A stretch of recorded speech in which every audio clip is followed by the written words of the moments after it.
রহমানিররহিম। আসসালামু আলাইকুম। তো আজকে আমি নতুন একটা এপিসোড নিয়ে আসছি। তো আমাদের মাঝে আছেন সাগর। তো উনি দীর্ঘদিন ধরে আগে অনেক সুস্থ ছিলেন। মানুষ কখন অসুস্থ হয়ে যায় সেটা বলা যায় না, এটা আল্লাহ তাআলা ভালো জানেন।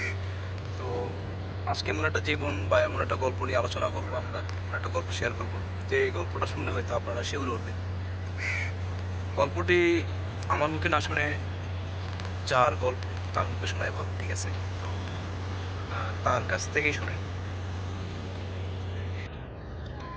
আসসালামু আলাইকুম।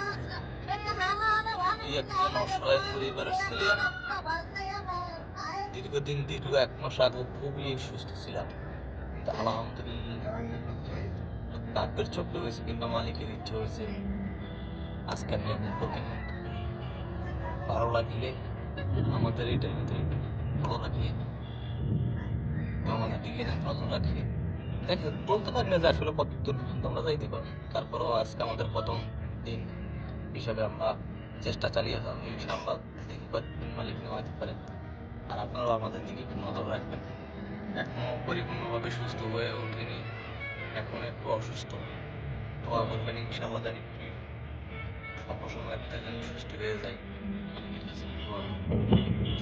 দেখা গেছে কি, আমার দুইটা ছেলে আছে, আমি কোনোদিন কল্পনাও করি নাই যে আমি একজন প্রতিবন্ধী হয়ে যাবো, আমার একটা দল থাকবে। ভাগ্যের কি করে আজকে এটা আমার মেনে নিতে হইতেছে।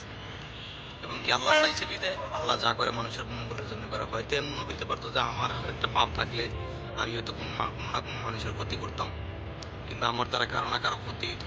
আলহামদুলিল্লাহ, আল্লাহ হয়তো তারে আমার কাছ থেকে হয়তো উদ্ধার করছে। ব্যক্তিগত আমি তেমন লোক খারাপ না। আসলে আমার সাইডে যারা আছে, আমার সাথে যারা চলাফেরা করে সবাই জানে। যাক, আলহামদুলিল্লাহ, তাতে আমাদের কোনো আফসোস নেই। আমরাও জানি আপনাদেরকে সময় দিতে পারি, আপনারা যেন আমাদেরকে সময় দিতে পারেন। এই জন্য আমাদেরকে একটু উৎসাহিত করবেন, আপনারা আমাদের দিকে একটু ফলো রাখবেন, আমাদের চ্যানেলের দিকে একটু ফলো রাখবেন, ফলোয়ার রাখবেন, যেন আমরা উৎসাহিত হই আরও চারটে ভিডিও আপনাদেরকে করে দেখানোর জন্য। আর দোয়া করবেন আমাদের জন্য যে ইনশাআল্লাহ আমরা জানি সুস্থ থাকি, আল্লাহ জানি আমাদেরকে সুস্থতা দান করে। এই 3টি বছর আমি অসুস্থ, এই 3 বছরে যে আমার যে কত যে কষ্ট হয়েছে, যেটা আমার আল্লাহ ছাড়া আর কেউ জানে না। আমি মূলত আমার পাওয়া গেছে কি, এখন আমার বিন্দু পরিমাণে কোনো দুঃখ লাগতেছে না। এই কারণ যে যন্ত্রণা আমি ভোগ করছি 3টা বছরের ভিতরে, ঠিক মতন তার কোনো রকম 10টা রাইতে আমি ঘুমাইতে পারি। খুব কষ্ট হতে আল্লাহ পাক দিনগুলি পার করে গেছে। কেউ বলে নাই যে আমি বাঁচলাম, আমার জন্য আমার প্রতিবেশীরা যে কামটা কানছে, তারপরে আল্লাহ তারপরে আল্লাহ এত লোকের ভিতরে যে উদ্ধার করছে মালিক। তো আমাদের জন্য দোয়া করবেন, যেন আমরা জানি আমরা সেটা ভিডিও জানি আরো জানি দেখাইতে পারি। আর আমার ছোট ভাই আরিফ আছে, আমার সহকর্মী হিসেবে, বা আমার ভাই বলতে পারেন, ছোট ভাই, মামতো ভাই। ওর চ্যানেলের দিকে একটু ফলো রাখবেন, আমাদের দিকে একটু ফলো রাখবেন ইনশাআল্লাহ। আমাদের জন্য দোয়া করবেন যেন আমরা সুন্দর মতো জানি আপনাদের সেটা ভিডিও করে থাকি। ভাই টাকা পয়সা নাই, আর এমনকি এমন কোনো ভালোবাসা দেখাইতে পারবো এমন কোনো সম্পর্ক নাই। এই বাসমান নদীর ভিতরে রেডিও দেখেন।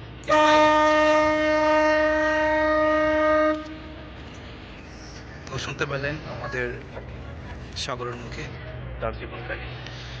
তো বন্ধুরা, আপনারা সবাই আমাদের সাপোর্ট করবেন যেন আমরা সফলতা অর্জন করতে পারি আপনাদের মাধ্যমে। আর দ্বিতীয়ত বলবো, সবাই সাপোর্ট করবেন, ভিডিওটি শেয়ার করে দেবেন যেন, হ্যাঁ, কারো না কারো উসিলার মাধ্যমে মানুষ সাফল্য সাফল্য অর্জন করতে পারে, ঠিক আছে? তো আপনারা অবশ্যই ভিডিওটি শেয়ার করে দেবেন। ধন্যবাদ, বাকি ভিডিওতে দেখা হচ্ছে।